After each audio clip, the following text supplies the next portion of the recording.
peuple, ça va continuer comme ça dans tous les autres pays. Quand le peuple décide, il faut le suivre parce qu'il y a un adage qui dit Vox Populi, Vox Dei. Et étant donné que le peuple a choisi la constitution ivoirienne a décidé que le président et à partir des documents bien clairs, il faut qu'on se soumette à cela et qu'on accepte que le président Gbagbo est le président de la Côte d'Ivoire. Parce qu'on sait que dans le Nord, il y a eu assez de fraude, assez d'irrégularités qui ont été dénoncées.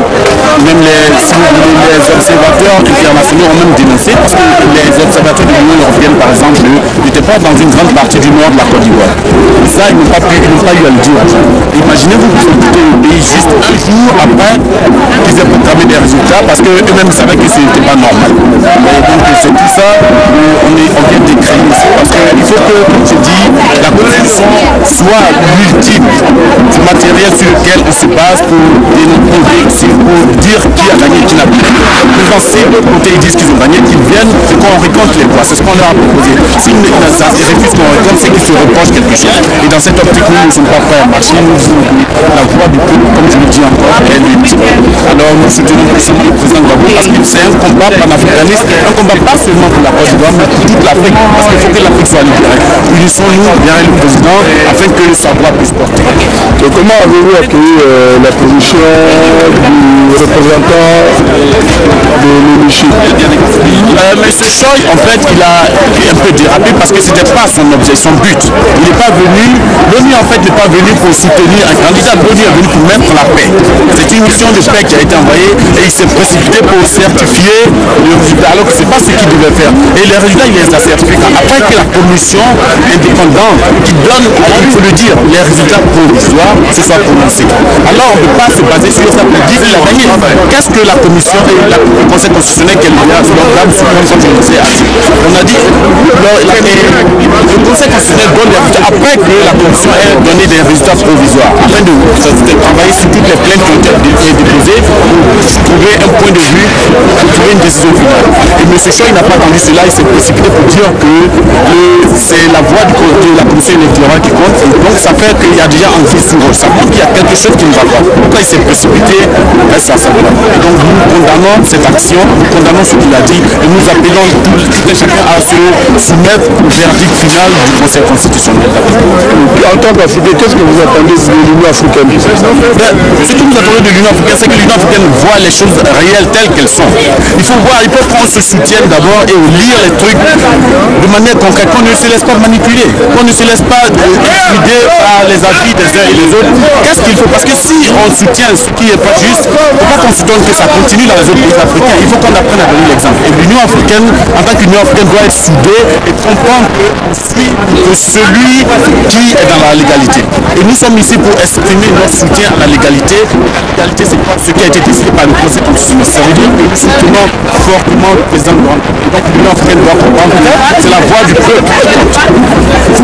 Et quel doit être le rôle de la diaspora africaine? Le rôle de la diaspora africaine, c'est d'amener les uns et les autres à comprendre que nous sommes ceux qui doivent, nous devons amener notre pays à changer à partir de nos actions. Regardez la diaspora juive par exemple, c'est elle qui est toute puissante dans le monde entier. À partir de la diaspora juive, les juifs ont une puissance partout. Et c'est ce que nous devons faire. Les Africains doivent se donner la main. On ne cherche pas à savoir de quel pays tu viens, mais on cherche à savoir quel but on veut atteindre, quel objectif on a. Libérer l'Afrique. Il y a quand même Nkrumah qui est parti. Il y a, comment il s'appelle, Sankara qui est parti, Lumumba qui est parti. Tous ceux-là, ils ont lutté. Il faut qu'on suive leur exemple. Il ne faut pas qu'on reste dans notre peur qui, comme c'est pas mon pays, je ne suis pas concerné. C'est pas comme ça. On doit se donner la main.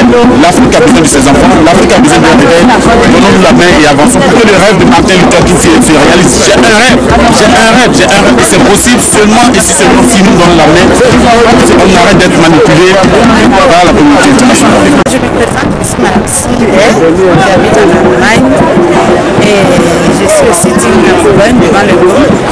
Ce que je voulais dire, c'est un peu long, mais je vais couper parce que ça me fait très mal. Ça me fait très mal.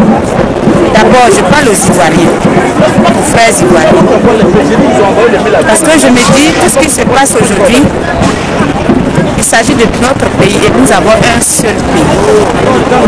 Nous n'avons pas deux. Quand est-ce qu'ils vont prendre conscience de la situation de ce pays. Il ne s'agit pas des partis aujourd'hui, ni de Hugo, ni de régime. Il faut que les Ivoiriens se réveillent. Parce qu'il ne suffit pas de se réveiller en faisant des marches et en criant, mais il faut se réveiller dans l'esprit aussi. C'est comme ça qu'on pourra sauver notre pays. Et je parle aux étrangers. Nous sommes tous des Africains.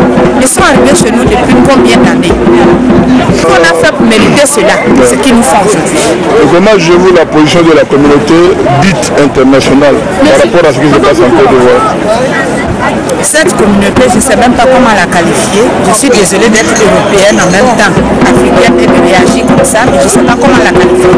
Parce que je me dis, le droit de l'homme, il est où? Le droit de l'homme, il est où? La légitimité est où? Qu'est-ce qu'on en fait? Je me pose la question aujourd'hui, quand je suis seule, je me demande si je suis une personne ou bien un singe.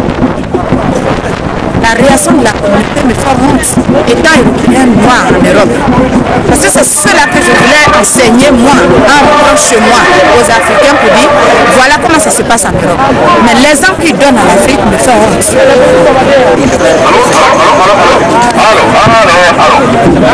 Ce qui se passe en Libye actuellement. Ce qui se passe en Libye, c'est ça. C'est ce qui se passe dans toute l'Afrique.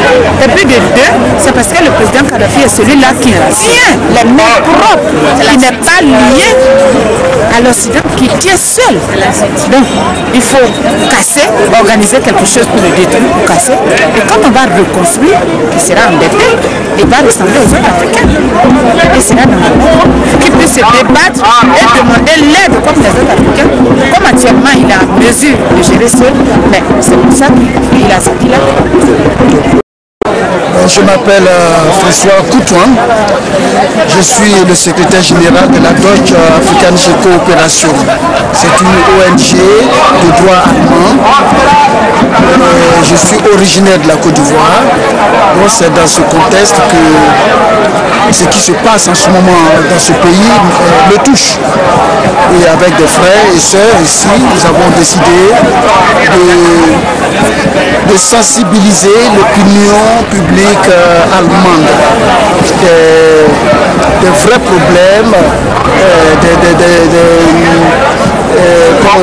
issus de cette élection qui prévalent en ce moment en Côte d'Ivoire.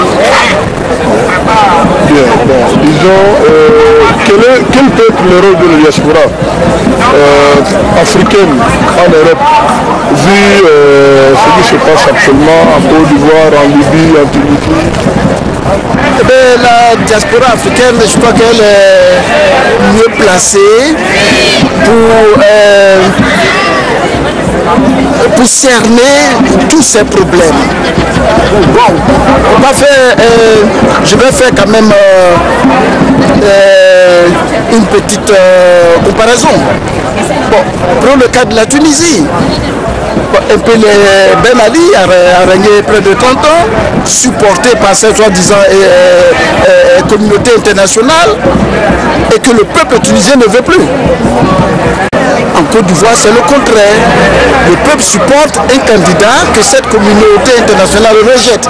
Donc il y a à comprendre quelque chose. Et nous, de la diaspora, nous comprenons ces faits. Pourquoi? Parce qu'il n'y a pas de constitution et il n'y a pas d'État sans constitution. C'est la constitution qui fait un État. Donc en Côte d'Ivoire, le Conseil constitutionnel donne un avis qui est balayé par cette communauté internationale.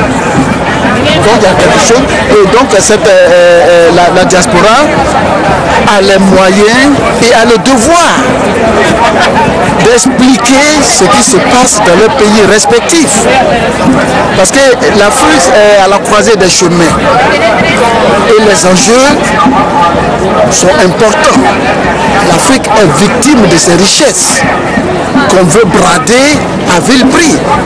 Aujourd'hui, cette diaspora, il y en a qui sont nés ici, il y en a qui ont étudié, qui ont appris des choses ici, qui comprennent le fond des choses, ne veut plus. Veut que l'Afrique soit traitée d'égal avec ces pays, malgré leur retard dans le développement. Voilà tout ce problème. Je vous remercie.